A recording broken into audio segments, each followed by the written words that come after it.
Ilara lived alone in a small, quiet house on the edge of Cobbleton, a town known more for its biting winter winds than its warm welcomes. She was a skilled knitter, her hands rarely still, but her heart had grown guarded over the years.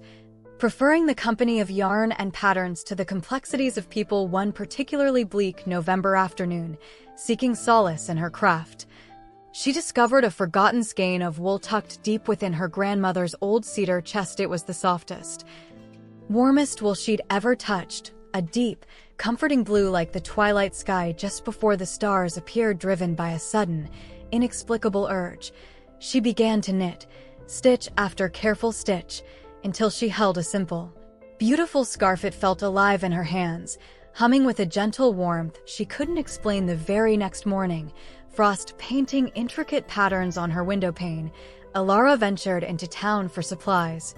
The new scarf wrapped snugly around her neck, its warmth was remarkable, shielding her completely from the icy gusts. As she hurried past the bakery, she saw young Leo, the baker's son, shivering violently while waiting for his father. His thin jacket was no match for the wind, and his small hands were red and raw. Without conscious thought, acting purely on a flicker of pity, Ilara stopped hesitantly.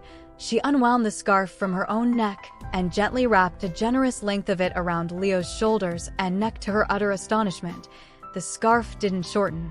Instead, it seemed to lengthen in her hands, allowing her to cover the boy completely while still leaving plenty of soft blue wool comfortably encircling her own neck. Leo's shivering stopped instantly, replaced by a look of pure, grateful wonder. Wordlessly, Ilara patted Leo's shoulder and continued on, bewildered by the impossible warmth radiating from the wool and the strange magic she had just witnessed. The mystery deepened. Days later, Ilara passed Mrs. Gable, an elderly widow who often sat alone on the park bench, feeding pigeons. A profound loneliness seemed to cling to her like the chill mist. Remembering the scarf's strange behavior, Ilara paused. She offered a quiet hello and, feeling a little foolish, unwound a long loop of her scarf, draping it carefully around Mrs. Gable's thin shoulders. Again, the scarf didn't diminish. It grew longer, generously covering the old woman while remaining perfectly ample around Ilara. Mrs. Gable's eyes,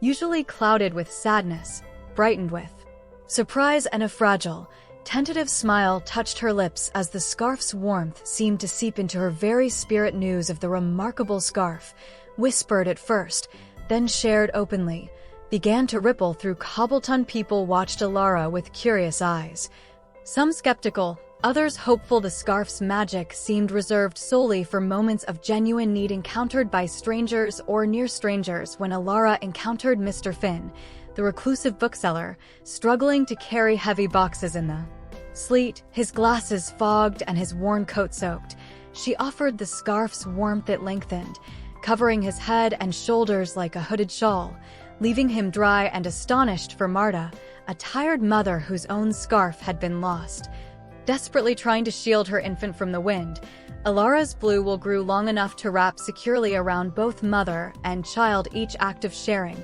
prompted by a spark of compassion for someone outside her usual circle, caused the scarf to generously extend, its magic replenishing itself with every kindness. One bitterly cold night, the coldest Cobbleton had seen in decades, Ilara awoke to the sound of the wind howling like a lost creature peering out her frost-rimed window.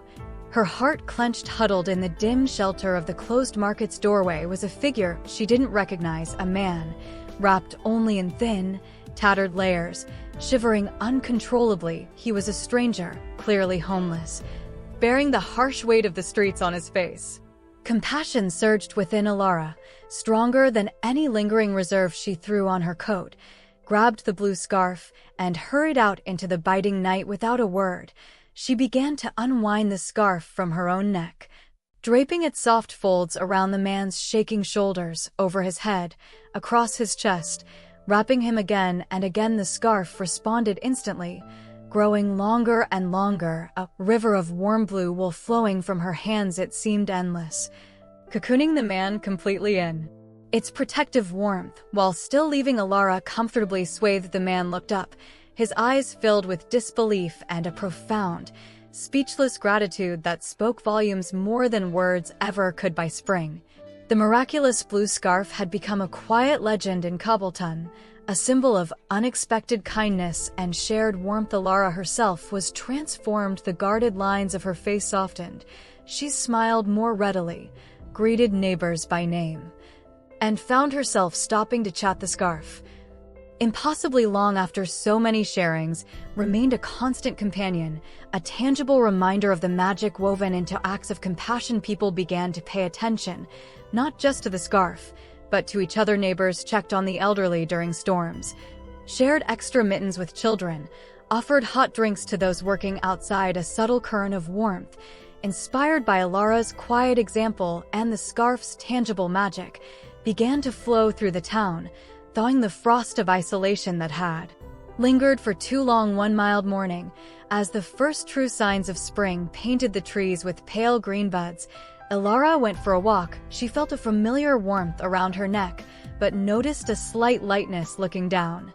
She saw only the ordinary collar of her coat. The impossibly long blue scarf was gone. No trace remained. A pang of loss touched her heart, but it was quickly replaced by a deep, abiding warmth that had nothing to do with wool. She understood its work was done. The magic had sparked a different kind of warmth, one woven now into the fabric of Cobbleton itself, into the smiles exchanged on the street, the helping hands offered without hesitation. Alara touched her bare neck, feeling not the absence of the scarf, but the enduring presence of the connection it had fostered. The greatest warmth, she realized, looking at the friendly bustle of the waking town, wasna euro tea held in yarn, but grew endlessly, just like the scarf had, whenever offered freely to a stranger in need.